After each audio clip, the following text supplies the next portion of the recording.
Good evening, everyone, and welcome to Braxo Hub. Tonight we have an exciting event. What I hope to be fun and exciting and eye-opening conversation. The the messy relationship between designers and engineers. We have an incredible group of panelists who will be discussing this relationship between designers and engineers.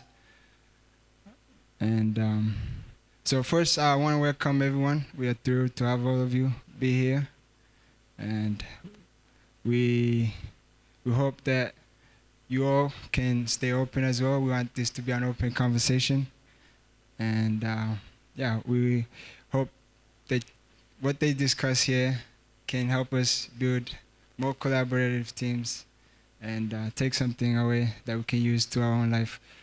So, without further ado, we have our moderator Brian and Ines, Paradis, and Issa, who will be discussing this topic. And they live this day by day, so they will share their personal stories, experiences, and the lessons they've learned. Without further ado, please join me in giving a warm round of applause to this our moderator and speakers.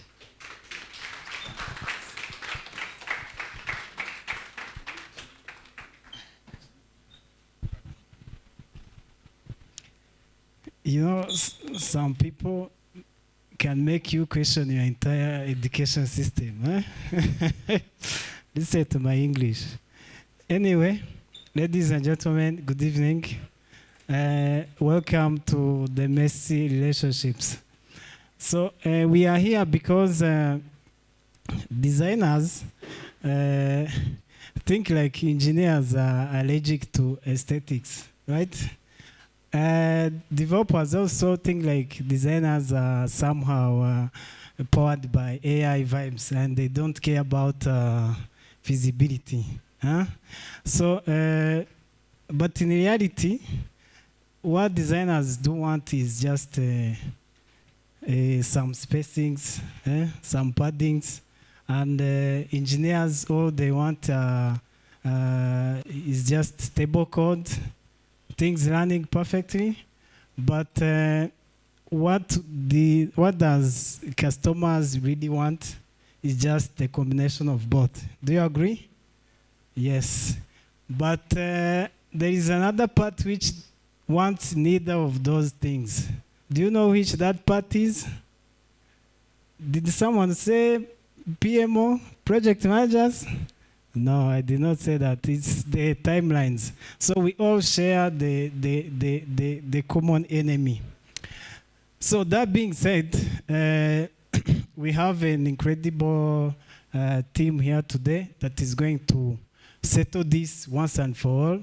By the time we leave here, I think the title is going to change from the messy to the romance relationships. Hey, sounds good? Okay, so without wasting much of our time, I would like to first welcome our first speaker. She's one of the best designers at Ilembo. She works on multiple platforms that citizens use on a daily basis. One thing about their systems, when you use them, it's like you have mixed feelings. Like, for example, you are using their app and you are appreciating the works done by them, but again you are paying the traffic fines. See? And you are like, how am I supposed to feel about this?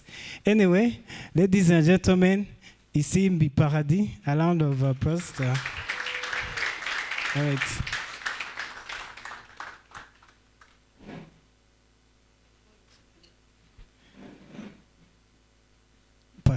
Perfect. So, next we have one of the best designers in the country. Me personally, I've had the chance to work with her for almost 5 years, I guess. So she's worked on, she's helped BK in branding its image digitally, from the website to the application to the internet banking. I guess her touch is everywhere. So she's one of the brightest engineers, designers I've ever met. From how she does her work, through regulating the policies that are around it, what customer wants. So she's everywhere. So ladies and gentlemen, please welcome Isimbi Ines.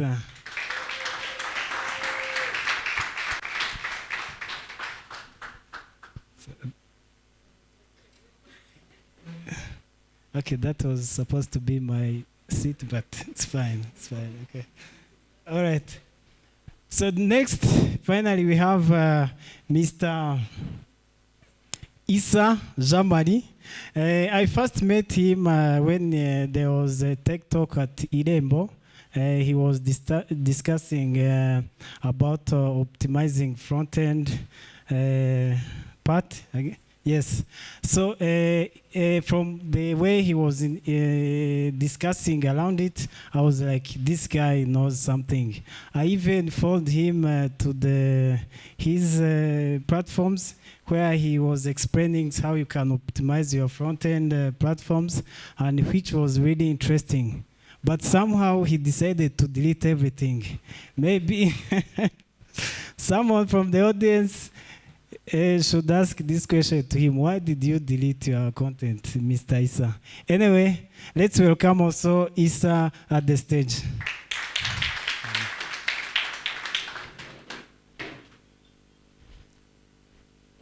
All right. So I think this is going to be one of the interesting topics that we've ever had here at Braxo. But first of all, I would like to thank Braxo team for giving us this wonderful space to carry out this session, and for always supporting the tech solutions around it. So let's give them a round of applause to the entire team at Braxo Hub. All right. So I think most of you here, how many of you have ever heard this saying like, this doesn't look like it is in Figma? Huh? There are people who have heard that statement. Huh? There are also who have heard that this is not technically feasible. Oh, we're going to do this post-MVP. So people are there. So all those debates are the ones that bring this messy relationship we're going to talk here today. So this is going to be an interesting topic, and of course, it will be okay. We will expose each other at some extent, but with their consent, of course. So, without wasting much of our time, let's start. Can we give?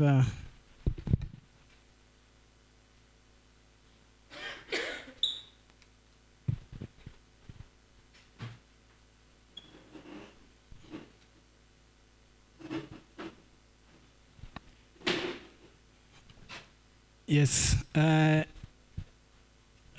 will start with Paradis. Can you walk us through how is work at Irembo? Like, what inspired you to go work there as a designer, and how is working at Irembo shaping your career? Thank you. Thank you. Marketing is easy, but I guess it's as any other organization. I think what's interesting with working in Idembo is the impact you get to make on a lot of this.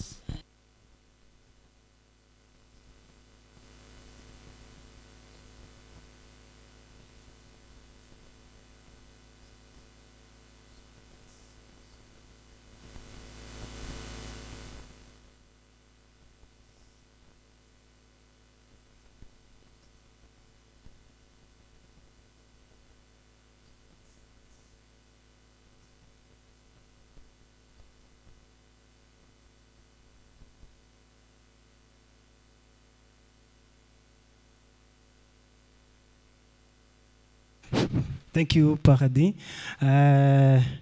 you've mentioned about seeing people using your platform gives you a little bit of satisfaction. I believe it's most of the people here could agree it's the same thing. So now going to Ines. Before you joined BK, you are working at our summit. So what was your expectations when joining BK? What did you expect? I can say the collaboration is going to be, and I don't want you to mention the reality now, it will come later. I just want you to say the expectations you had. All right. Yeah, so thank you. So when I joined Bank of Kigali, honestly speaking, I didn't have a lot of expectations because at the time it was in 2020, and I had never seen a beautifully designed bank app or any interesting bank app. So I didn't have any expectation. I was just going with the flow and see where things go. So everything was messy back then. It was not messy, but I did not have any expectation. All right. So I was looking forward to see what the bank has because I had never seen I had never used any banking app that is really focused on user-centered design. So I was just curious to see why the bank needs now to focus on user-centered design. Okay, so that's one part of the question. Now, what was the expectations of the people you are going to work with, especially the engineers? Yes, so I was expecting, because when I was working at Osamity, we were heavily working with front-end developers. So I was really expecting to work closely with front-end developers, which I think I did. But there's one reality that I never thought about, was about APIs of a big fintech ecosystem. So I did not know that in a fintech space or a big space like a bank, you integrate with so many people, and you always need to think about the people that you integrate with. It's also another reality that I did not expect. So I was expecting more on my side, so what can I do to improve the customers' lives? But I never thought about all the other things that happen in the background that I also need to take account of. Yes. Perfect. So now we're going to Issa. Can you tell us a little bit on the relationships that I know you're a front-end lead at our Summit Lab. So what is the relationships between designers and engineers at our Summit? Thank you. First of all, I wouldn't call it messy. It's quite a good relationship that we have with the design department. It's a relationship that begins when the product or a project that you are working on is initially starting. It's something that you need to establish in the beginning to align with each other on the way that you're going to move forward with the product that you guys are developing. And involves a lot of communication. Sometimes you don't understand each other. They speak in pixels, and you guys, that was a joke. And we guys talk, think about performance, how things are going to work in terms of, functionalities. But again, at the end of the day, you guys, we are all trying to accomplish the same goal. So at the end of the day, you come to an agreement to what to do. But I would call it a good relationship. If we do not agree with each other, we can, try to brainstorm and see if we can come up with the best ideas. I think I should have rephrased my question. I should not have asked at our summit. I should have asked so far the relationship you've had with the designers. Okay, let's say in the gigs you do in the different companies. Let's not say particularly our summit because we all know what you're going to say. So, in general, there is what a client or what a PO is expecting, and there is what a designer is expecting. You have two people you are trying, to fight off. Not really fight off, but people you're trying to solve. A designer could come up with an idea that does not fit into the timeline you have, and as a developer, you'll be like, why do you hate me so much? That's where things could get messy, when the designer does not want to go into details how you are going to be developing the timeline you have, maybe if it's something you're freelancing on, the cost of the project, or the experience of the developer. They could design something complex, and someone who's going to develop it might be not skilled enough, and would kill the whole experience. The app would look terrible, and that's why you get those complaints saying it does not look like the way it looks in the Figma. But other than that, when the designer tries to put themselves in the developer's shoes, or the engineer's shoes, and try to see where they're coming from, or the skills they have, the timeline, everything around the product they're trying to develop, I think it could come out as a very good relationship. So Ines, be thinking about this question, because I'm going to ask you after. Should a designer care about a skill of an engineer or a timeline? It's a follow-up question from what Issa has just mentioned. So, Paradis, what do you think that engineers don't understand about the designers? Like the work you do, what do you think that engineers don't really get to understand? Yeah. Thank you. I think it's really not even just designers or engineers. It can even be our managers. It can even be early designers. It's people think we are just there to color. You know, it has to be round. It has to be colored some way. But in reality, it's not that. It's really not about. Okay, it's how it looks, but really how it works mostly. So it's when you're designing something in Kigali and someone in Gatsibo will use it, you don't really think much about the colors. The colors are to uphold a certain standard that you have set as a brand, let alone a product. And so mostly it's really about how it works mostly. And something I see maybe with upcoming designers is we focus on making aesthetically pleasing things that might not even change something big in a user's experience. So it's really finding the right balance into those two. But I wouldn't say it's just engineers, honestly. Yeah. Even the project managers sometimes don't understand you. Okay, I've seen some here, so I think they are taking notes. So, Ines, back to you. Should a designer care about a skill of an engineer or the timelines while designing a product? Yes, they should. They should, because at the end of the day, you are designing for a reality. You cannot design for the metaverse, or I don't know, somewhere where we don't exist. So you need to fit within the reality that we live in.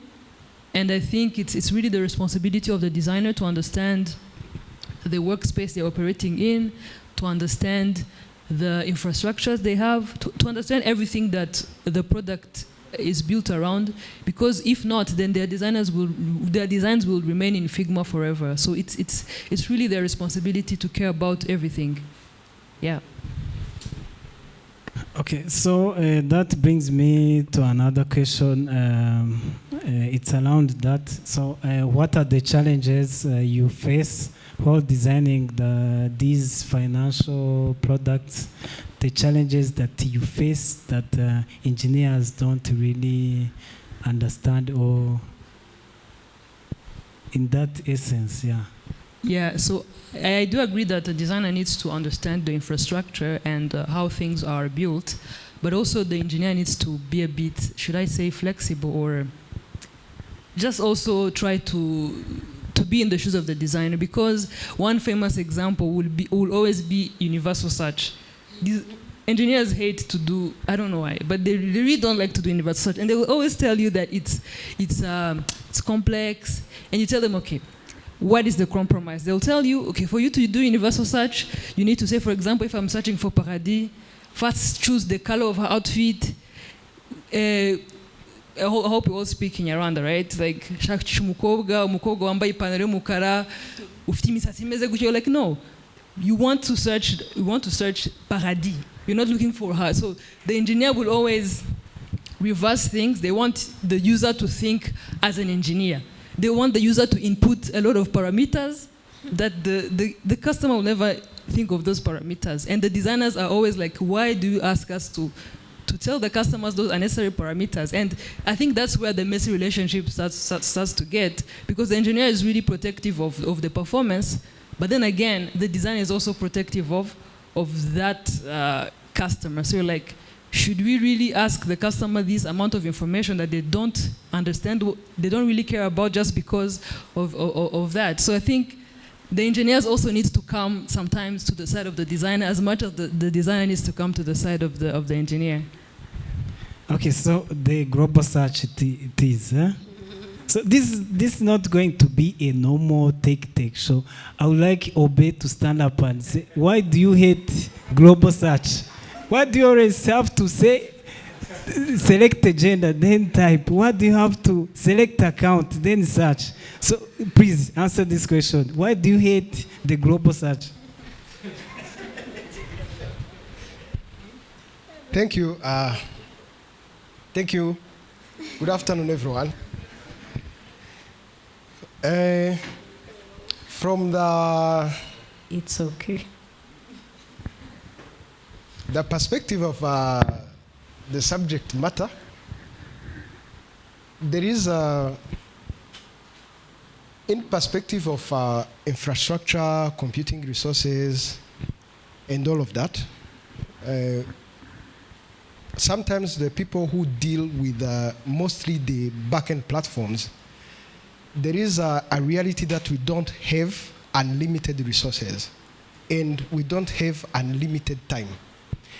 If in the case of a global search, you are serving 1,000 customer, not this particular customer, which is actually the thing that I see brings us a difference, whereby when you're doing the back-end side of stuff, you're thinking in terms of concurrency, many users, how many transactions per second you can perform, whereas the one who is designing is serving one customer, is putting one customer in perspective.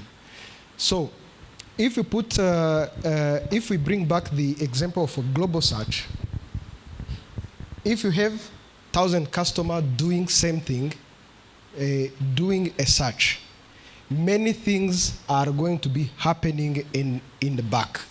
So it's not just this name. It involves the way you're getting data, the platform you are using, how many computing resources you need, how much time you need to spend on this to get the viable results, how precise you need to be, like in terms of relevance. If you get the data, you need to also to calculate the relevance before you return back to the requester. So this brings a lot of challenge, because we are dealing with, if we say we're going to do this, sometimes with a limited time we have, we also constrained in terms of budget. Let's say, for example, you calculate the mathematical formula, the computing resources you want. You're going to search in, let's say, 50 terabytes of data.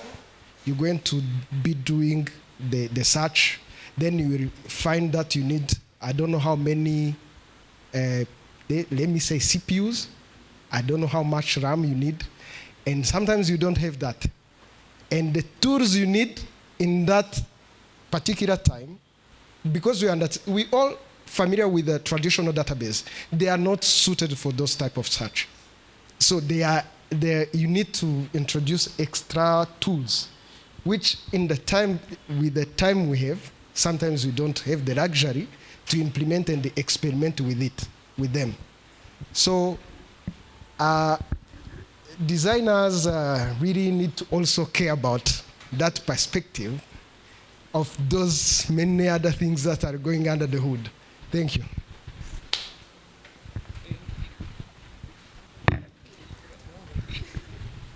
I think Obe answered it very well. So designers should also think about the performance. So again, everything brings in another question. Ines, should you care about the performance of an organization, or you should care about the customer experience? What has the highest priority? I think I should care about the performance of the system, but maybe my responsibility as a designer would be to raise that, to just raise that concern, because at the end of the day, design is how the organization presents itself, right?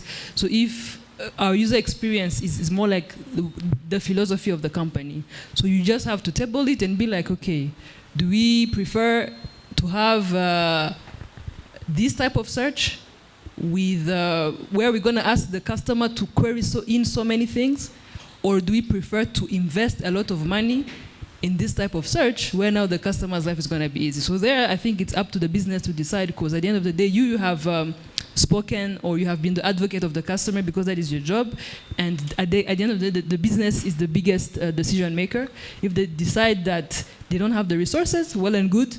You, as a designer, need to be creative enough to think within those limitations, and if the organization has the resources, well and good. This is going to be a difficult one. Huh? So anyone in the audience, like I said, this is sort of a debate. If you have a follow-up question or an answer, please feel free to raise your hand. So, Issa, coming to you, it feels like there is somehow a collaboration that is cut somewhere. So where does this collaboration between engineers and designers get lost? Like there should be somehow collaboration where they discuss, okay, here's the resources that our company has. Designers also come, this is the best experience that we should have. So there should be somewhere to align in the middle. So where does this collaboration get lost? Is it the communication, the processes? Please go ahead. Well, first of all, I think Ines thinks that it matters that the product is performing. I'm not sure if she believes it, so we'll come back to that. So where the collaboration cuts is, I wouldn't say in communication. We kind of differ in the language, but it's not that much of a big deal. We can come to agreement or understand each other. Also the process or the implementation, that's where things could change. We could, at the beginning of the product, you could all agree on the resources that we have, and then we have, when we are brainstorming, come up with these pretty cool ideas, and then the designers could design it, and when you look at it the first time, you think, oh, this is cool. You also try to be a user, and you see that it looks pretty, you're trying to interact with the Figma, it feels good, right? But when you are in the process of development, that's when you start to realize that some parts don't fit together, that's when you start realizing that there's performance cost. That's when you start realizing, you know what, this is going to take forever to develop. That's when you start to realizing, is it really worth it? Do I have to do this animation? People won't even see it. That's where things could, go different ways. But then you also have retrospectives. You talk to each other every day. You can try to raise those concerns and say, hey, this is not going to go as expected. This is going to take forever, or this is going to take a lot of resources. Let's try to adjust things. Let's try to compromise. So, in short, during the implementation, that's where things can go different ways. So we'll come at the solution after. I guess. But you've really tried to show how the collaboration is lost. When an engineer is going to implement something and you find there is those leakages Obe have been saying about, that's a great point. So now, Paradis, back to you. So can you give us like an example where, I know you've worked in different companies here, so give us an example where you've misaligned with engineers. So can you give us like a real... I'm going to try not to disclose a lot of things, but... Feel free. This is a safe space. Is it? Yes, use it. So, Irembo in reality is not just the Irembo Gov people see. Maybe that's one thing I can start off. Because the example I'm going to give is not on Irembo Gov. We have what's called Irembo Pay that started as a payment gateway for the Irembo Gov platform. Now, because I have my PM here, I will try to.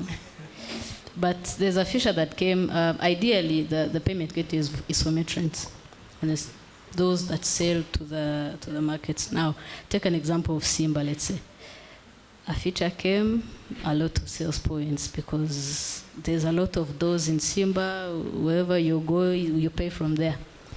So that came. Ideally, from the customer's perspective, it's one merchant that has multiple sales points.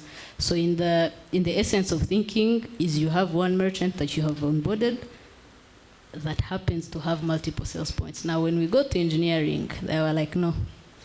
We created merchants that door that opens is another merchant. So we'll have multiple merchants and then combine them into one thing. Now you see the perspective is different. But in reality, the end is the same.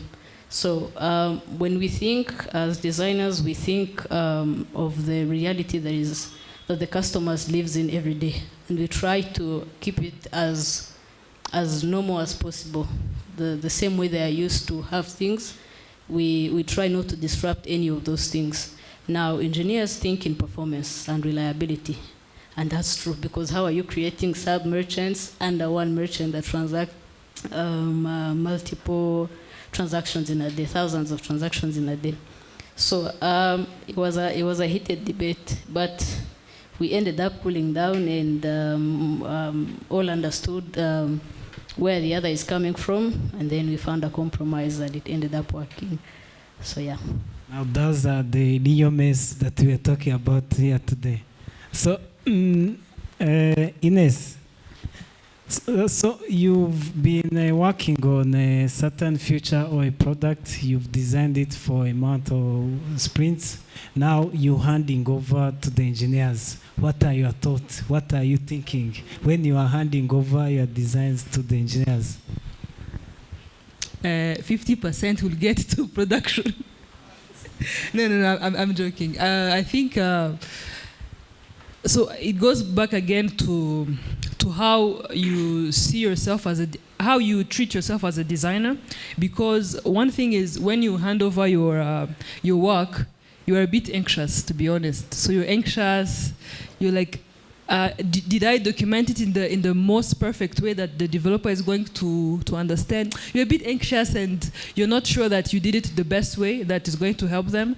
And I think that's where actually collaboration and where the responsibility of the designer comes in, to not only hand over and leave the room. You always need to be close to everyone, the product owner and the developer, to make sure that, not that you are micromanaging them in a way, but like to make sure that you along the way you are aligned, they understand the specs, and to be always around in case there's a question. So for me, it's more of that anxiety that I always get, like, is it 100% clear for them? And I always go back to them to see if it's clear or if there are new messes, and I always expect the developers to tell me or let me know if they notice, because I believe that when you're building something, there are new realities that come in place. So I always also expect from the developer to let me know of that change, so that I'm part of the process, not to remove it without letting me know, but to inform me of that change, and I'm also part of that of making a solution or coming up with idea as the product is being developed. So it seems you'll be having some trust issues. You're not, you're not sure if this feature is going to be implemented the same way you've designed it. So what hurts you the most when you see the different outcome from your designs? Okay, I'm not. It's not that I don't have. I do have. I do trust. The only thing that is somehow unfortunate is when changes are made, because at the beginning you believe that you were trusted enough to design the product. So when changes are made along the way and you are not informed, that sort of, it's a bit unfortunate and disappointing. Or like, okay, I was part of the beginning of this thing. We were building this together. How did I become the lost sheep along the line? I think it happens to many designers. The product is going on, and it's a bit frustrating. You're like, okay, I built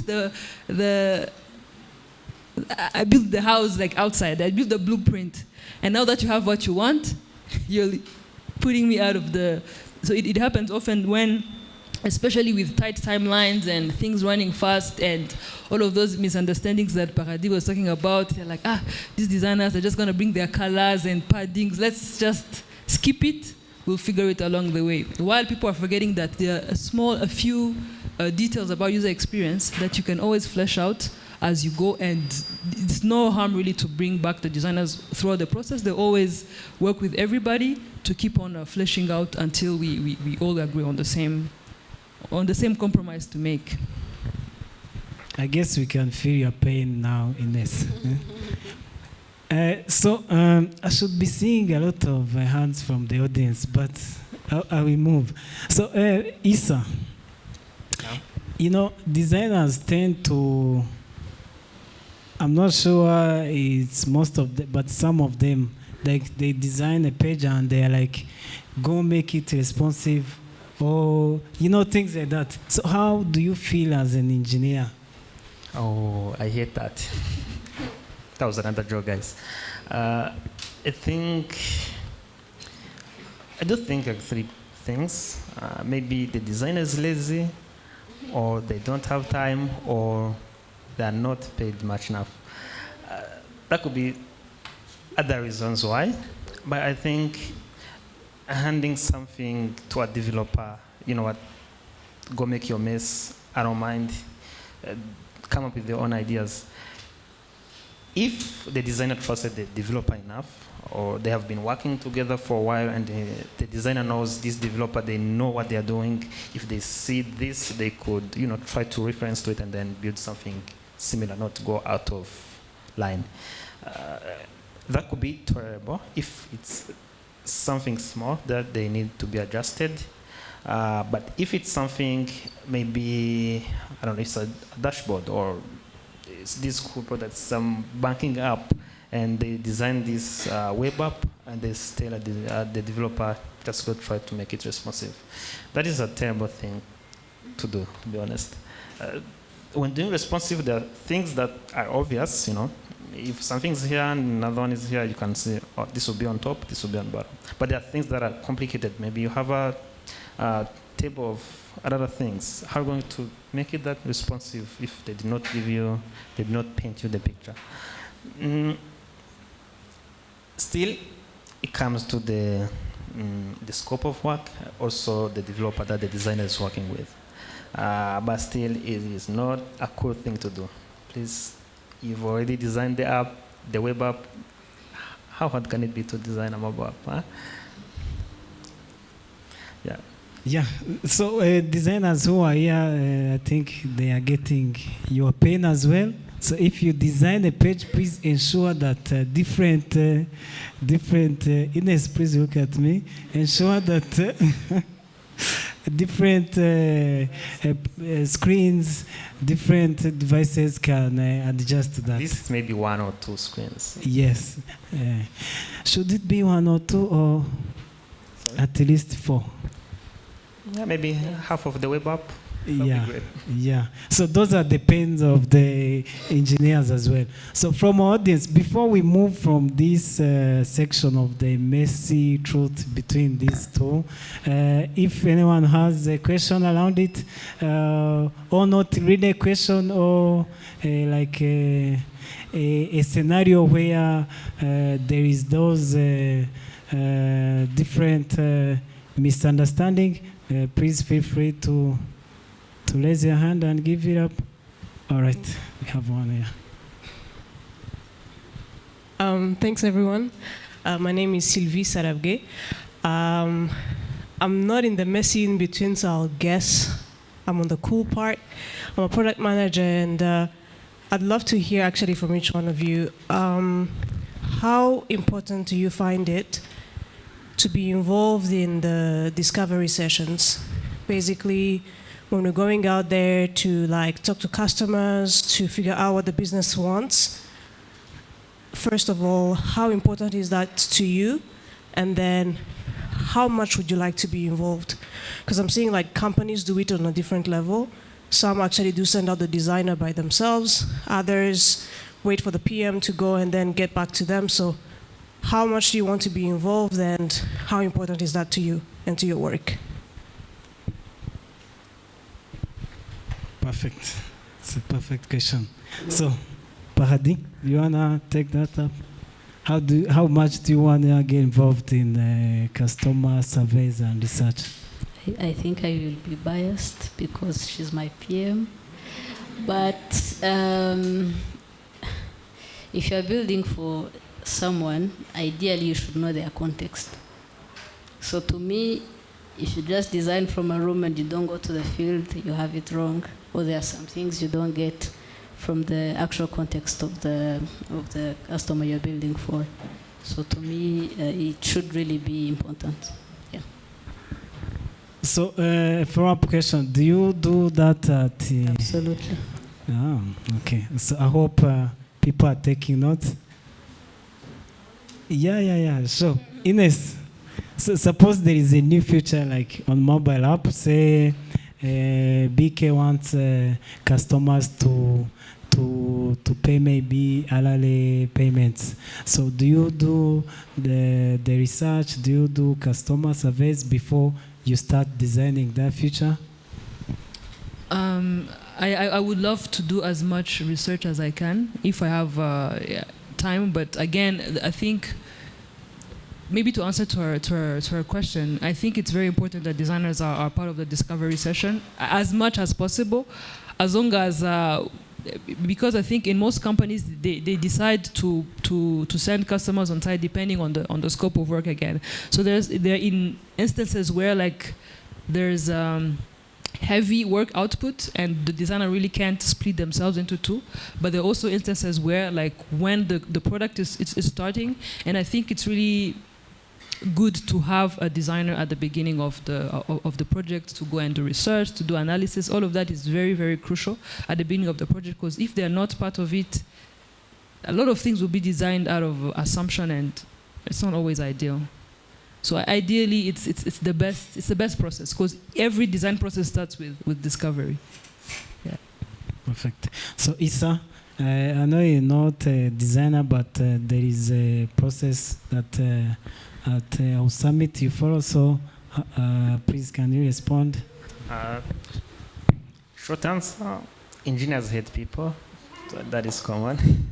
But there's this kind of sense that it creates when you go out and see the people you are developing the product for.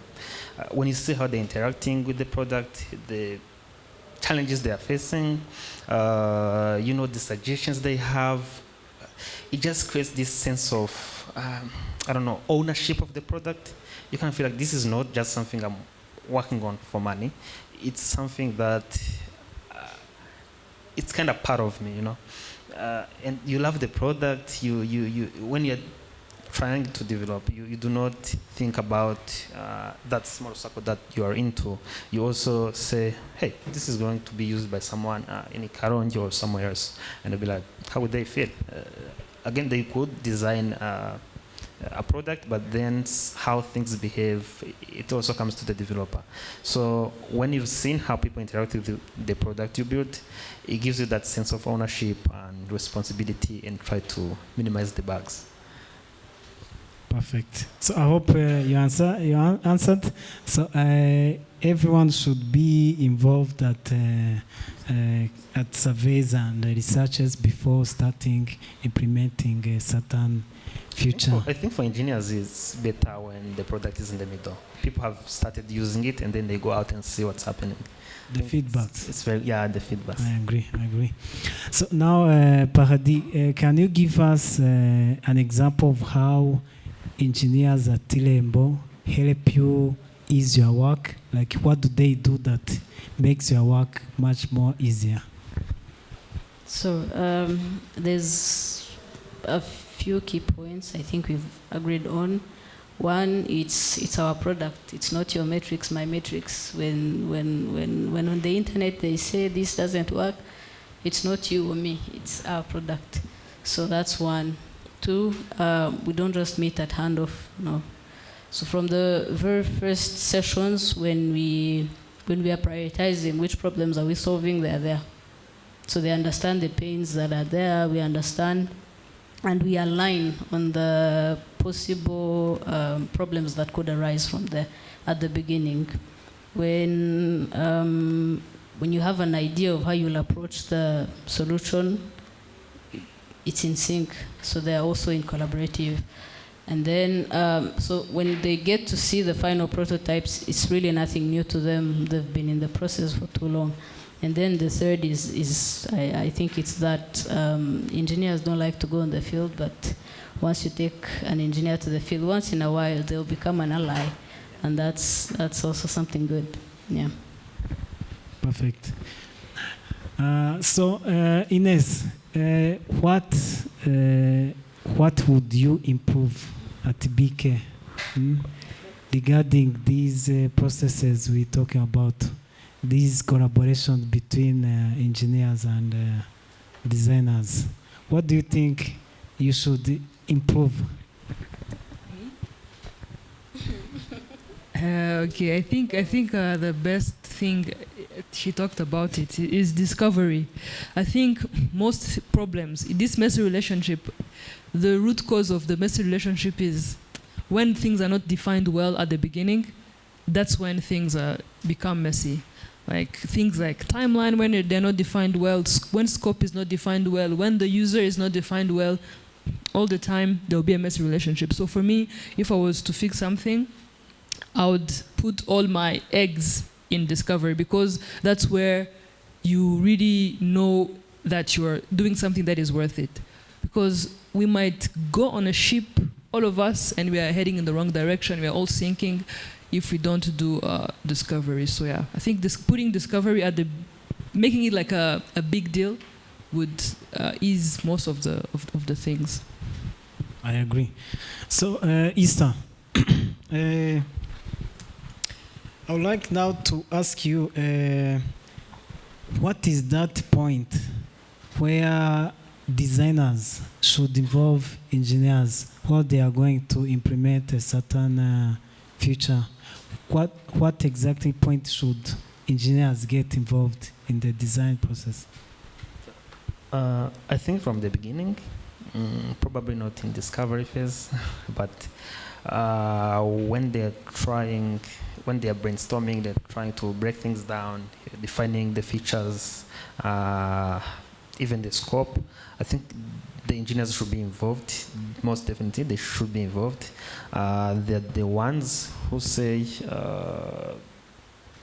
okay, this feature costs this, and like the one she mentioned, global search, they could point it out and say, hey, this is a cool feature, but it's going to cost this. And people in charge could be, okay, we can afford it or not.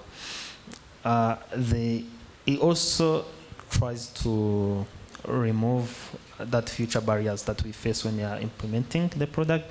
When you're in the middle and then you see that things don't work together properly the way you intended them to work. That's one phase they should be involved. Another one will be, regular catch-ups, during sprint planning, when they're defining a new phase of the product, they should be involved and see if, they can mention their pain points, this need to change, they can adjust it. I think along the way, they should be involved. Yeah. Perfect. Ines, do you want to add something? When do you think engineers should be involved in the design process? What is the earliest stage? I think at each smallest milestone of design, the developer needs to be part of it. So whether it's, for example, let's say you have finished discovery, you have not even design, when design hasn't even really started, like you just have ideas on how it go, whether it's a user flow, whether it's anything that paints the picture. Every milestone, I think the developer needs to be there. During the user flow, they need to look at it and share their thoughts. During the wireframe, as well as the UI. So every milestone of the design, I believe the developer needs to be part of it. So I think from there is when the global search debate will now come in, and the resources that the company has. I also think that designers should be involved in the development phase. Do you agree?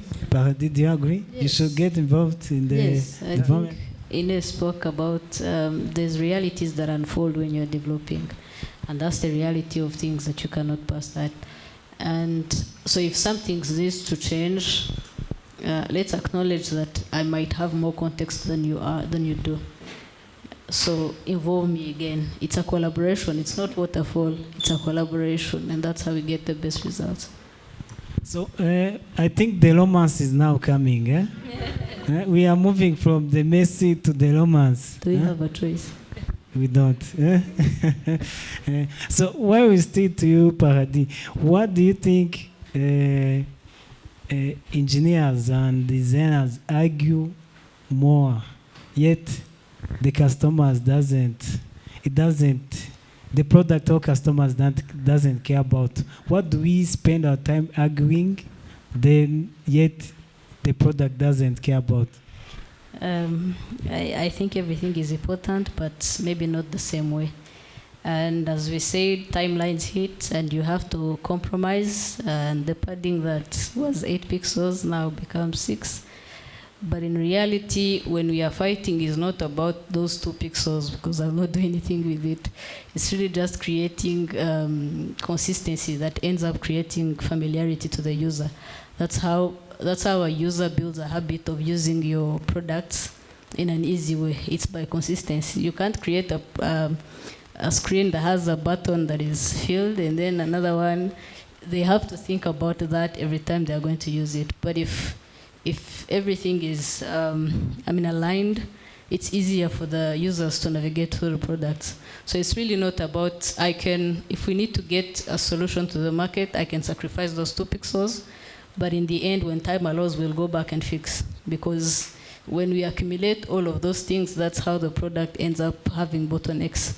So when time allows, we will go back and fix some of those things. Yeah.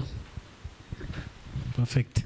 So Ines, now we are coming to the accountability part. What do you think designers should be accountable for? I must acknowledge that designers need to have more ownership, because there's a tendency, I don't know if it's just in our market, but there's a tendency, maybe it's caused by the way or the importance that they give to designers. So there's a tendency of being, like, I'll do a page, I'll give it to you, whether you do it well, whether you don't do it well. So there's a lack of accountability among designers when, like, you do something, you hand it over, and you never care about how it works, right? So I think designers really need to be more accountable on what they designed. Is it developed as intended, not as a way to micromanage, but just as a way to follow through and understand if there are any challenges. Because at the end of the day, you don't want people to come to you. You need to always go to people.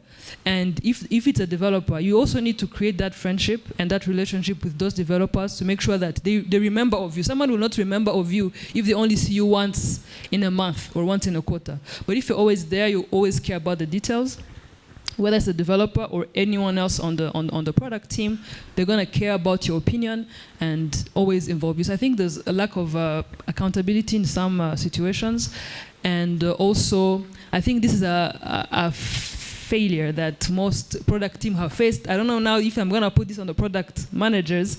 I think there's this thing when once we have gone to the market, we forget about it and we move to the next shiny thing.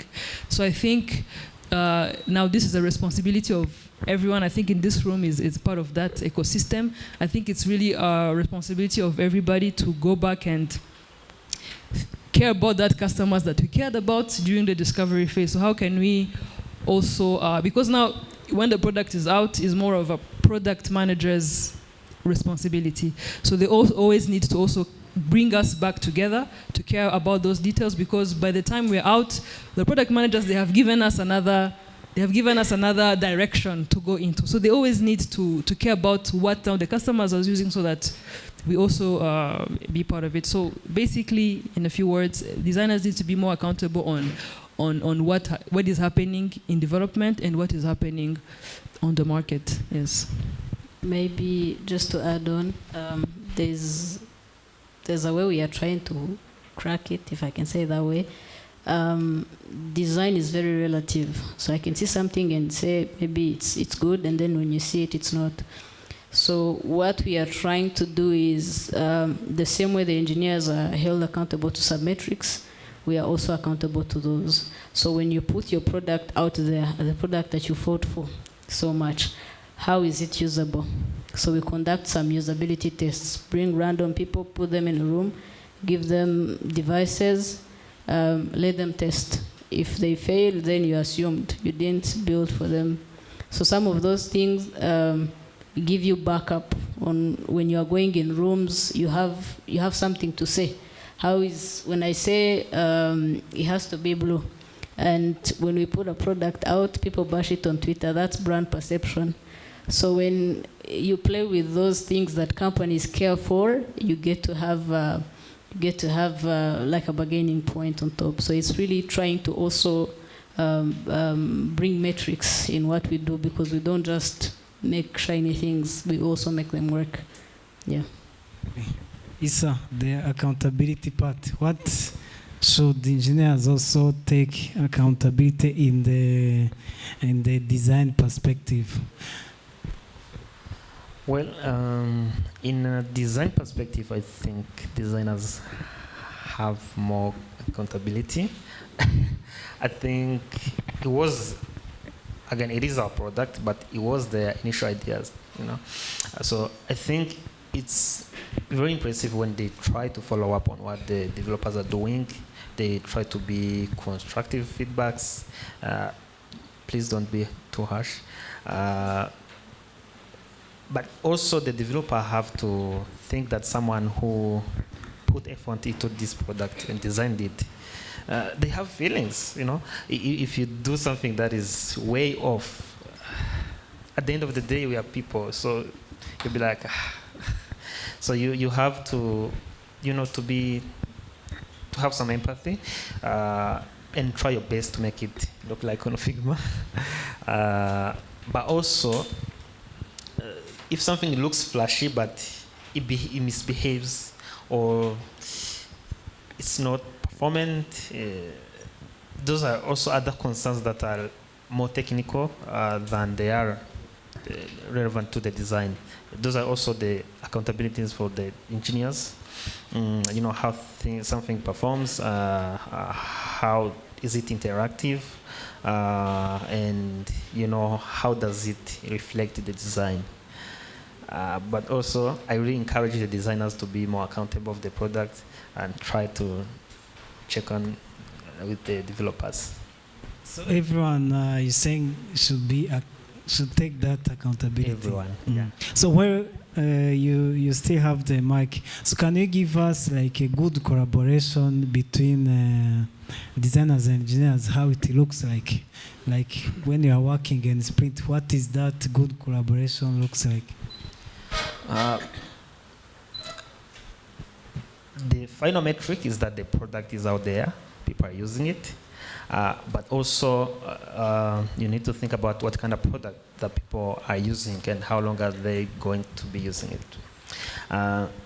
So a good relationship would be they communicate clearly, they meet regularly, they try to address what's working or what's not working.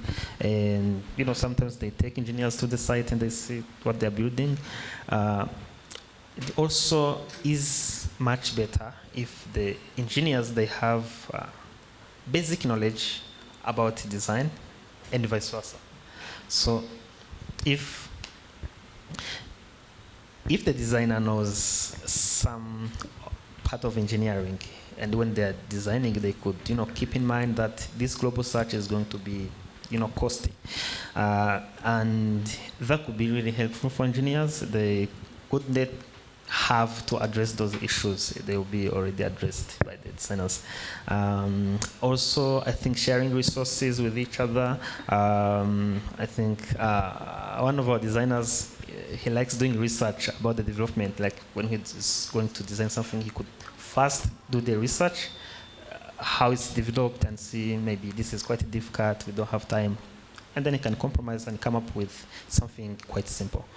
But yeah, I think having that background in different areas, like designers have background in engineering, you don't have to know other things, just simple things that keep the product going. And maybe engineers could, even if they don't know, at least try to understand where they're coming from. I think now brings a new topic itself. So should engineers know how to design? And so should the designers know some part of development? Ines, what do you say about that? Yes, I think it is important. And one example that I like learning from is the world of architecture and engineering. Is you will see that in the world of architecture, architect students, they learn about building houses. Yet their whole life is about designing and painting the picture, but they really learn about building the house. So I don't know if the engineers do the other way around, but at least they have shared classes with architects so that by the time they meet on the, how do you call it, on the market, they share the same foundations and understanding. So I think maybe our relationship is messy because we lack that foundational, we lack that foundational relationship, and maybe it's something that we could actively work on, and maybe seek on how to work on it. Because I really believe that for you to design, I don't know about engineers, but for you to design, you need to design for a real world. You cannot design for an ideal world. So you really need to design for a world that you understand. You don't need to know everything, but you need to know the basic fundamentals of input, output, how do things call each other, where are they stored, like simple logic. You always need to understand it. And also for an engineer, they also need to have some, should I say, also fundamentals on design, like maybe a few UX laws. They're not very difficult. You can go on internet and read about them. Rules of composition, rules of layout, rules of flow. There are simple things that you can read on the internet, and even when you're working, you can always understand why the designer picked a path they picked. It's because of those fundamentals. So I think having those two is really key. Yes. Totally agree. I think even knowing those rules as an engineer, it helps you to better organize your codes, which is totally makes sense. So before now I come to the last part, we've tried to manage time well because we started a bit late. So I would now like to give this time to the audience, and they give their questions or concerns, anything from the audience. Please, this time is yours before we close this session, please.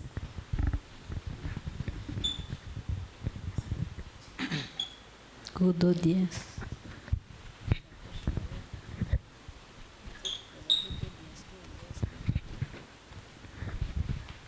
Hello, everyone. I'd have a few questions that I would have to ask. I'm not very sure if you've talked about them, but most of the things you've already talked about them, especially when you were talking about involving everyone in the designing and even in the part of implementing. So I wonder sometimes involving everyone in every meeting that you have, isn't there something like wasting time instead of doing something actually useful or meaningful. And again, I have another question. Assume we don't have POs. Who owns the product? Is it the one who designs it or the one who implements it? So I just want to know who should take ownership more. Because at times when there's a feature that is already on production, it's like a responsibility of the engineer. It's not anymore a responsibility of the designer somehow. So who should own? Maybe that would tackle something like, if there is a disagreement, who should take action? Is it an engineer or a designer? And a last question that I do have,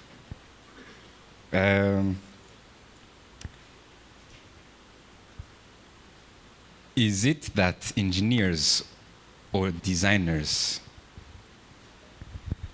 each one of them thinks I'm not heard enough, yet instead they don't listen? Those are the questions that I have. Thank you.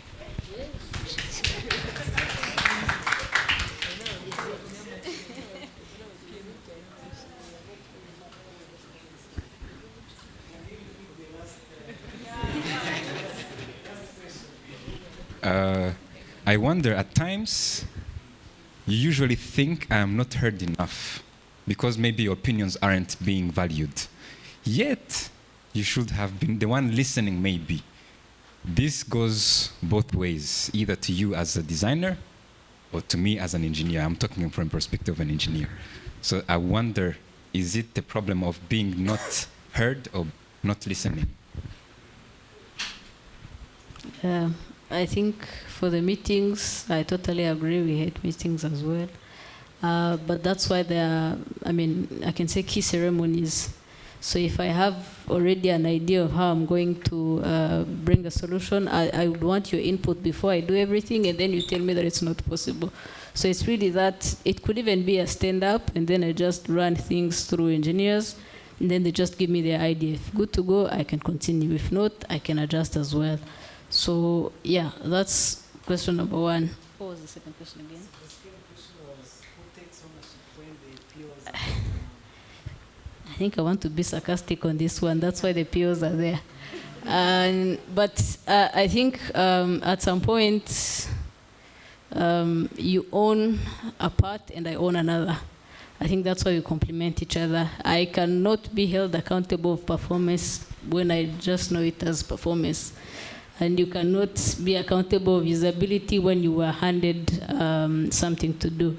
So I think we all own some part, and then that's how we complement each other. On the last point, I totally agree with you. Do you feel sometimes not being That's what I said. I think I agree with them. Sometimes when you really think about it, you don't listen yourself. And then some other times you are not heard. So it's really a constant learning curve that you have to take, and then be empathetic enough to know that it's two human beings interacting. Yeah. I also think sometimes we don't communicate enough. Not being heard enough, but not communicating enough, clearly enough that people can understand. Yes. Paradis talked about the biggest one. I think, especially on accountability, I liked what she said. PMs are there to link us to, because if you leave the responsibility on the engineer alone, they only focus on their scope or their reality of work. If you leave accountability to me alone, there are aspects that I will not neglect but not be fully aware of. So I think product managers are there to just bridge the gap between us two and help us focus on what we do best. They help the designer focus on usability, and also help the engineer focus on engineering, which is what they do best. So I think a world without a PM would also be a bit messy. Yes. So I would like to ask one of the audience, do you agree? A world without PMOs would be messy? I think I'm the worst person to answer that, because I'll obviously say yes. So thanks for making my Thursday perfect. Thank you for the compliment. But I'd say I wouldn't say that it would not be perfect, but somehow things would tilt to one side. It would either go towards more of usability or go towards more of functionality, and then something might get lost in between. So, but one of the things that has humbled me a lot as a PM is that you are actually not capable of anything if you don't, like she mentioned, pull out the best of each one of them. The worst thing that you can do as a PM is to think that you are directing them, but rather it comes down to how well are you communicating the reality of what we're trying to solve so they can both bring out the best at what they do. So it is in that position of knowing that I am the one that relays the information, and the better I relay the information, the better they can bring out what they do best. Yeah. Please give her a round of applause because she really nailed that one. So any other question from the audience? All right, Obey.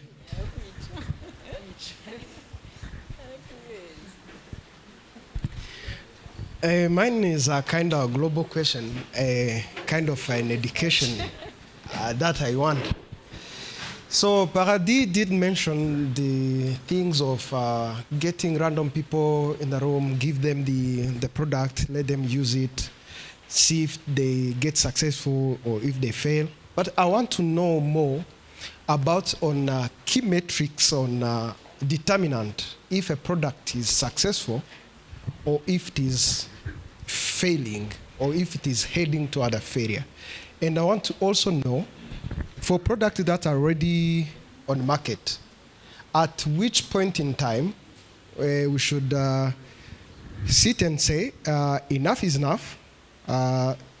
If you are heading toward a failure based on those other metrics that I stand to be educated on, we should start on thinking changes and working on it either progressively or a crash change.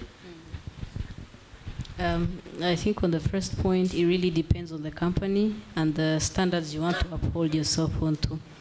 So, say for example, our usability metric might be when we look at 80% success rate, when another company or another product, depending on where they are on the product life cycle, you can allow some of the things to pass through. So say we are bringing a product on the market and it's just getting started, it doesn't have a lot of users, we might say maybe success rate of the usability should maybe be 70 to prove a point to 60 or something. But that will be different to when we are testing maybe Rainbow Gov that has millions of users. You will have, the standards will be upheld a little bit higher to make sure that you are not disturbing, the little things you are doing are not impacting a lot of people.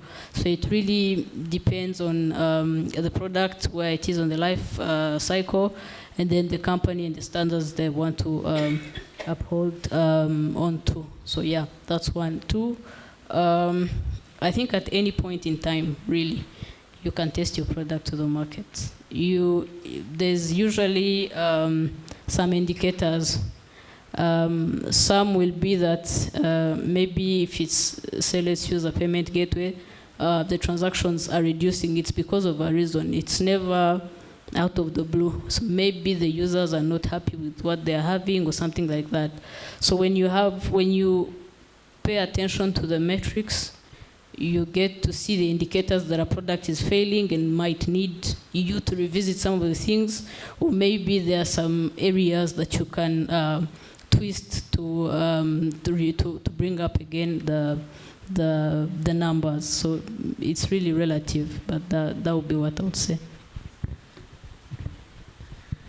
Ines, from Obey's question, so when do you say that enough is enough? Maybe from something that you've designed, developed, and is the customer say we should change this because it's not working. Maybe so.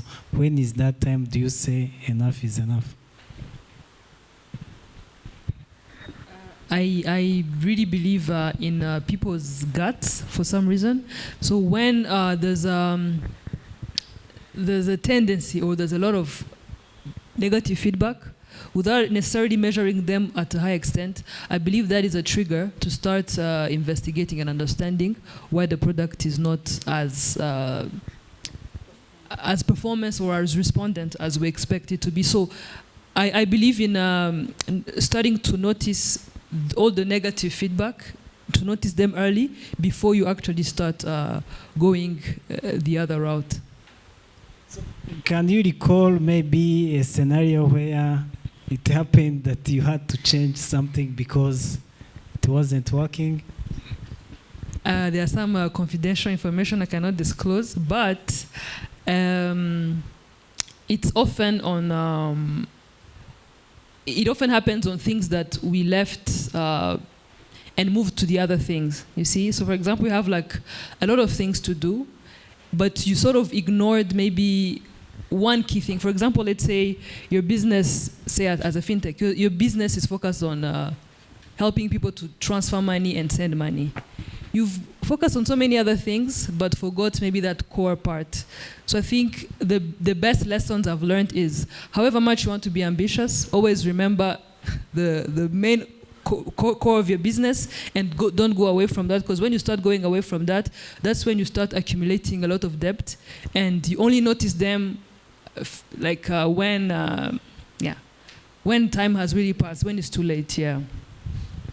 So I think Obe, they've tried to answer your question.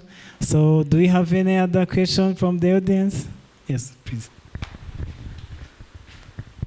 Thank you. I think we've established that the reality of thing is that time and resources are not always at our disposal. And when compromising between engineers and designers, what are the non-negotiables that you as a designers you have, you as engineers you have, and how do you ensure that your concerns are heard and then validated?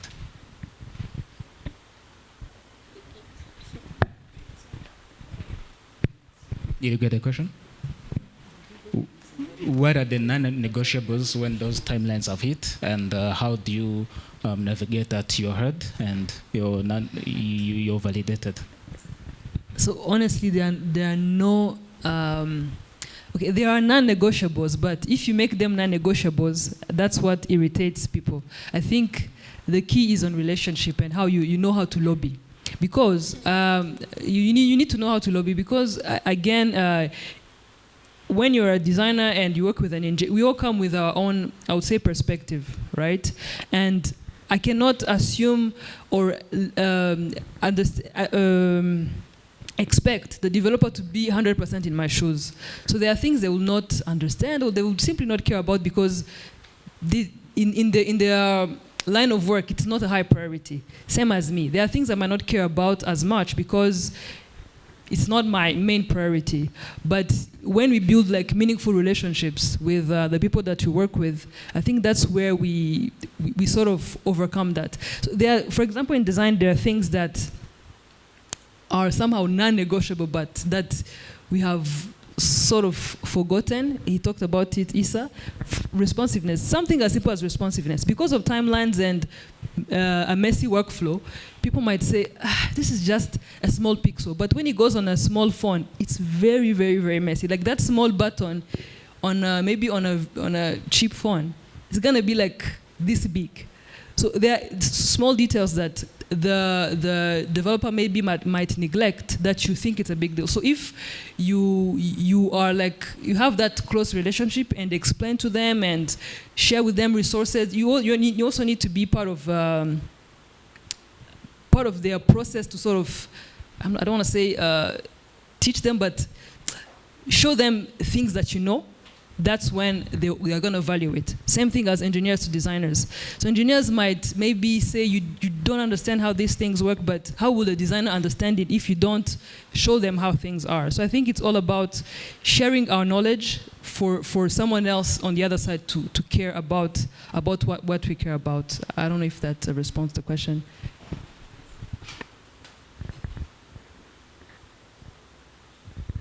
Any other Question?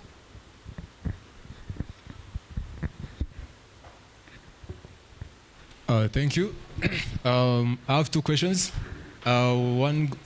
Sorry. I have two questions. Could you maybe say a name and Hey, I'm Kevin, for those who don't know me. And I have two questions. One goes to the designers. So in designing, there involves creativity, I would say. And in engineering, there is a kind of bit of following the syntax to do so. So I believe like all days are not the same. Today can be in a good mood, and next few hours you're in a bad mood. So I would like to ask, like, how does it impact the piece of work that you've done? And if yes, how do you tackle it? And my second question goes to giving feedbacks. So the first one, Issa came across it about giving constructive feedbacks. But then in physics, there is this law that says that work done equals to zero. So how do you manage like this negative negative feedback, like the piece of work that you have spent like 2 hours working on it being brought down? Like, how do you handle it? Yeah, that's it. I think one thing about working in corporate, and that's something that hit me when I got to Irembo, is you have to give value to whatever you're creating. You can't just say, I woke up and felt like, it should fly. Why should it fly? What is it bringing to the business? Or what is it? You might even trade it off as, it will elevate the standards of our brand or something like that. But you have to tie it to something. You can't just wake up and fly.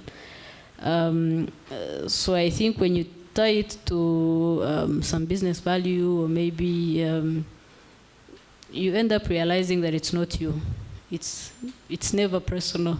So if they didn't bring it up the way it was maybe designed, revisit what you've done. Is it worth the time that will be spent on it? Is it, you have to compromise at some point. So if you have a case that is heavy enough, if I say it that way, then you can bargain. But there's, at least in corporate, there's nothing like I woke up feeling very creative, happy. You always have to be at the top. So, Ines, how do you handle negative feedbacks? I think as a design, I think feedback is bread and butter, because all the time you get feedback. And I think when you're starting to design, when you start like your journey of becoming a designer, you can easily take that negatively. But as time passes, you get to learn that when someone has given you bad feedback and it offends, it's actually your problem. Because as a designer, you need to know how to, you're like a therapist, you need to know how to ask the right questions. Because someone might say, I don't like this button. They said what they felt. Make it pop. Or make it pop. Or make it big. Make it shiny, make it, all of that. They tell you that, and if you get there and be offended, it's like you did not do your job. You need to ask questions that lead you to what you want. Because that person, they don't know how to give design feedback. They don't know how to tell you, you see, in best practices, fits low, no, they don't know that. You ask them enough questions for you to understand what they mean, because they will never put themselves in your shoes. They will just tell them, because design is a feeling. If they feel bad, they'll tell you they feel bad, but it's really your responsibility to ask enough questions to understand what they really meant. Good. So, Issa, how do you handle negative feedback? Say you've worked on a product and the customer say, this thing does not work. I can't find this or that. How do you handle that? I'm a human, so I feel bad. But again, I think it just shows me that there's a lot to learn, either be it from the design team or be it from the customer themselves. It just shows you that there's always a room for improvement. And yeah, I think I would take it really not bad, Yeah, just something that is constructive. That's something that shows me that there's something I can do to improve it. That can, make someone's life better. But the feedback from design team, I think, it sometimes depends on the engineers. If it's someone who's getting into the sector, and they get these so many negative feedbacks, they could feel bad, Because when you're designing something and you sit on Figma and you're developing it, and you are new to this, you think it matches 100%, and someone tells you it is not even 20%. They might come off, a little bit harsh, and it might discourage someone who's starting. But for me, I've been into this for a while now, so if someone says this sucks, I wouldn't take it personally, to be honest. But they just might be a little bit cautious when they're talking to someone new. So designers, please be somehow nice while giving engineers feedback. So Paradis, as one of the senior designers and working at a big company in the country, there might be some young designers here in the audience, and someone might give them that negative feedback, and they feel like I should maybe find another career or do something else. What can you tell those people? Thank you. I mean, at any point in your career, such things will happen. And sometimes it comes from, I'd say, people who are on top levels. And there you can't even argue. So it's learning how not to take it personal. And then something I've learned along the lines of corporate is learning how to speak the language of the person you're talking to. So for example, if I'm talking to, say, the CEO or the business person, I will not tell them about things I do on a daily basis. I will not tell them about the padding and all of that. I'll start speaking the business metrics he understands. See, if we do it well, you will need, instead of 3 trainings, you will need 1 training, and that is less money. Trust me, they understand that language.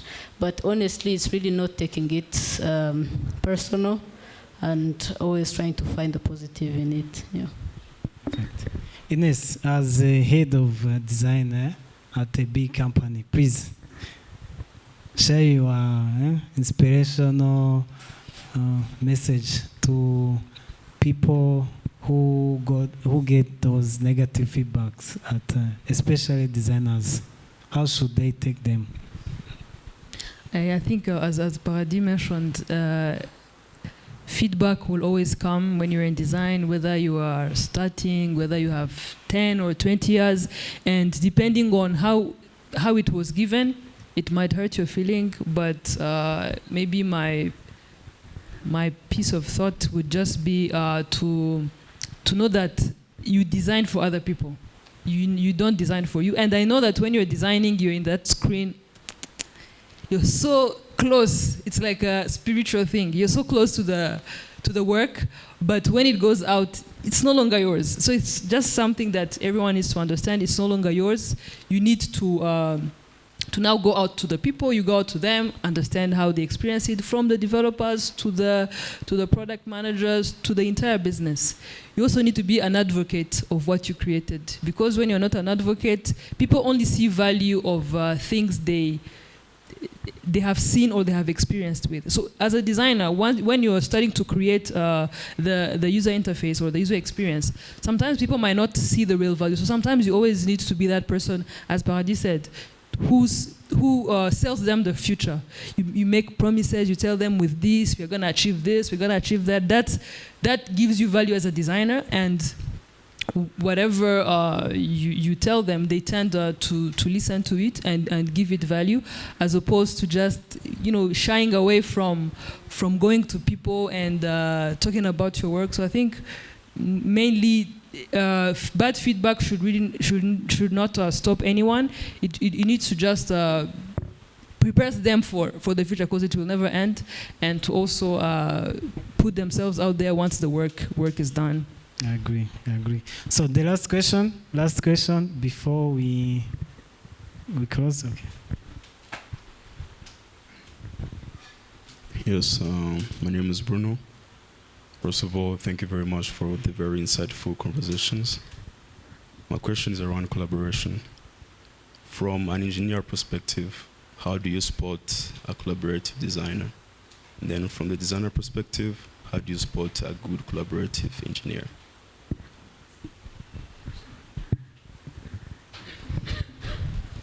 How do I spot a collaborative one? That's quite difficult. First will be the final product. If it does look like it is on the Figma, that's the first thing to spot. But also how the design and the engineering team are flexible. If they can compromise, if maybe I have had so many encounters that they design something and then during the development I change it like completely, and the design team would understand. So that really highlights the best collaboration. The flexibility they have to adjust things along the way when they're developing the product. I think it's really in the communication phase of things. When you're talking to someone and it's more defensive than, this is what is on the table, let's find what we can do to it. So if it's let's find what we do from it, then I think that's a collaborative engineer. When that's how it is, deal with it or work with it the way it is, then you understand that there's some defensiveness in it and they're not willing to collaborate. Yeah. So for me, how I spot a collaborative designer is someone who doesn't wait for other people to come to them, but rather is always going to people to just know where things are at. And a collaborative engineer is someone who communicates even the smallest thing. Those are God sent. Yeah. So there are some people who have that and communicate every progress, every change, and that's a great sign. Perfect. So I hope you answered. So now on the closing part, I want Paradis to fill the gaps. So I want you to fill the gap of this sentence. So great products happen when engineers and designers do what?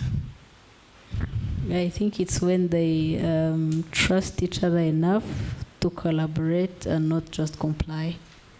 Yeah. Perfect. So now, Issa, in a few words, what optimism do you have about the future between this collaboration that Paradis just mentioned of designers and engineers? What gives you that being optimistic about the future? The way things are, they are on good terms. So if we keep it up, maybe there are a few things that we can do to, improve that relationship. One will be getting involved even more. We are involved, but even more. But also trying to understand that we are all trying to accomplish the same goal. So it is not my product, it is not your product, it is our product. If I tell you that something is going to be pricey, technically, they should understand. If they tell me that users will be frustrated, I should understand that. That clear communication, it gives hope to the best relationship between us. Also, sharing resources. We did mention it that when you see a system design, right? When I see a system design, I could try to paint a picture of how my code base would look like, how I would structure things and, move from there. And also try to check in on with the developers and see what they are doing and try to blame them and try to, force them to change things. Thank you. Thank you. Lastly, Ines, what golden rule would you implement? about this collaboration between engineers and designers.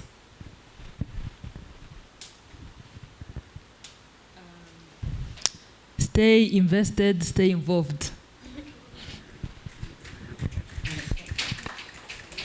Stay invested, stay involved. So, ladies and gentlemen, we've come to our conclusion of today's topic. I think we can all agree that the title or the topic can now be changed. Do we agree? The romance between designers and engineers. All right. So, from the discussion today, I think we've heard that great products are not those products that are designed or engineered, but instead it's a collaboration between those, and that's what customers out there are expected from us. So please give a round of applause to our speakers. They have really done an amazing job. Thank you so much for giving us your insights, experience to this topic.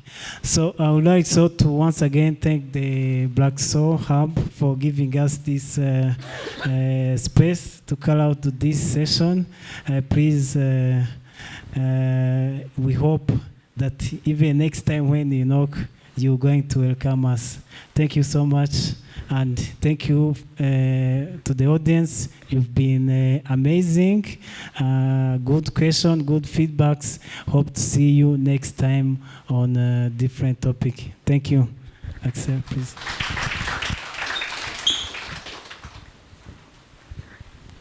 Thank you, Brian. Thank you all for coming once again. Before we close, really want to give a shout out to Brian. He's the brain behind this.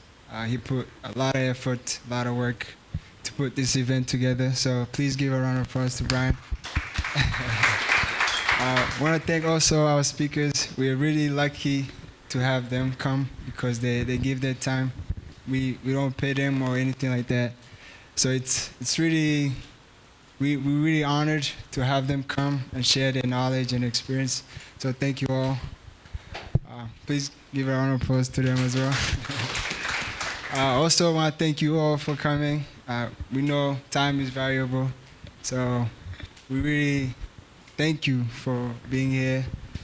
So what we try to do here at Braxo Hub is we see where the world is going. The technology is taking over, right?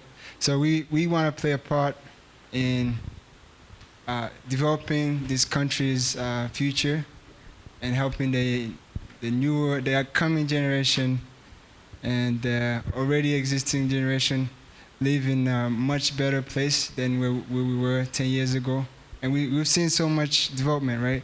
I remember, for example, what Irembo is doing, right? To get us a birth certificate, I know I've went through it, right? I had to go through so much, you have to go through a lot of paperwork, right? And now you can get a birth certificate within a day or two, right? So that they're really doing amazing work. For Ines, I've seen her design. I use BK quite often, the app. So I went to a webinar, and I saw her. I witnessed her design the user flows within less than 15 minutes. Almost the entire app. So really, she's doing great work at BK. So great work. And then for Isa, what they're doing at our Yosemite Labs, really, they are a consulting company, I believe. So don't really create their own products, but they work with clients who do create products that each one of us maybe have used. So keep up the great work as well.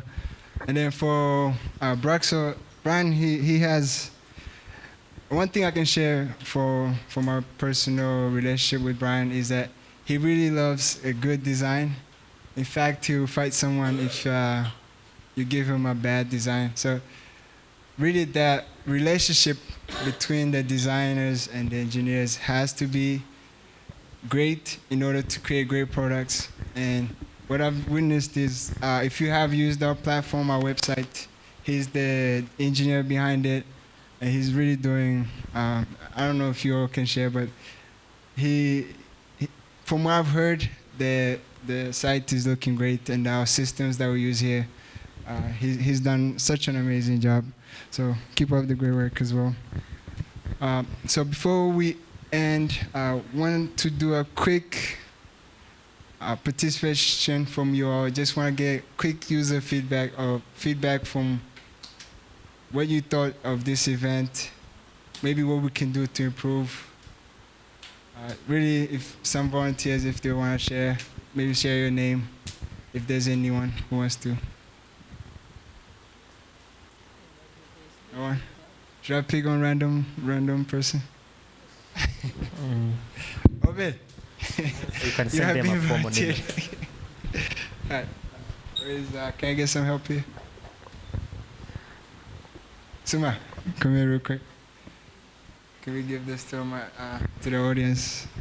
Just want to get a few, like maybe if you have a topic that you want to see, we want to keep these events going.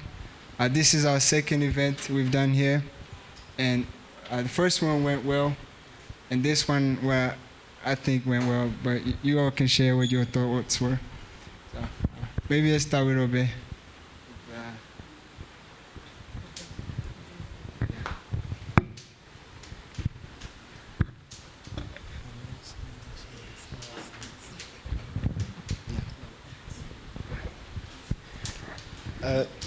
Thank you. I'm always impressed by the Braxo Hub team. They really managed to put everything together. And I'm also a guy who embraces progression over perfection. And from the last talk we had and what we have today, a lot has changed. The audience has become bigger and engaged. And I think from the next talk, I hope to see the bigger audience and also engaged. Before, the first one we had, it was close to the speakers, but this one, the audience was impressively engaged and gave really valuable inputs. Thank you. So you keep opening up and engaging the audience. Thank you. Thank you, Obe. Anyone else who wants to share? Yes, please.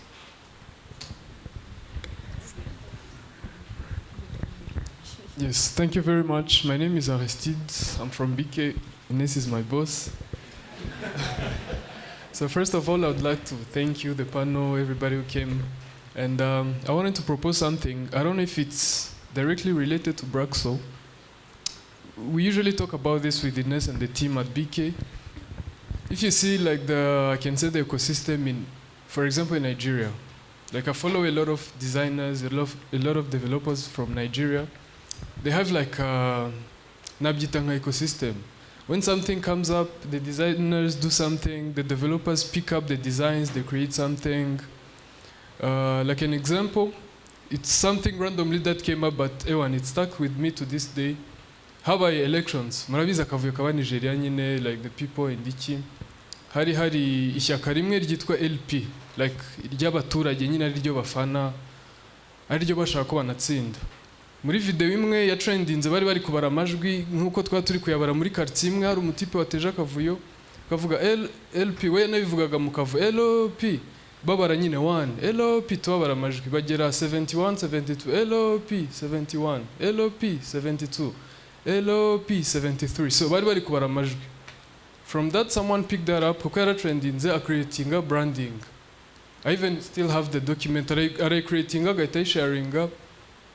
Abakora imyenda, merch bahita babikora, abakora 3D stuffs, bakora ama ID cards nyine, ari futuristic. Aba developer bafata iyo branding bakora ama website. So I think it's something nyine ni nayo mpamvu ubona I think tech space yabiri imbere cyane. So I think hano nyine hari aba designer bakaze ba mbere Paradinines mu Rwanda. Hari aba dev bateye ubwoba ba Clement n'abandi. So something like that I think can ishobora kuzamura tech space y'u Rwanda. If something comes up, creating, you share, abandi picking up gutyo gutyo. So I think it's more of a personal nyine initiatives ari nazo zizatuma ibintu nk'ibi nimba bibaye tukaza n'iki. So I think it's basically a homework to everyone. Byaba ari ibintu byiza kabisa. Nayo yaraje ibintu biroroshye haza utuntu ewana. So courage kabisa. That's my point. Thank you. Anyone else who would like to share or have anything to say?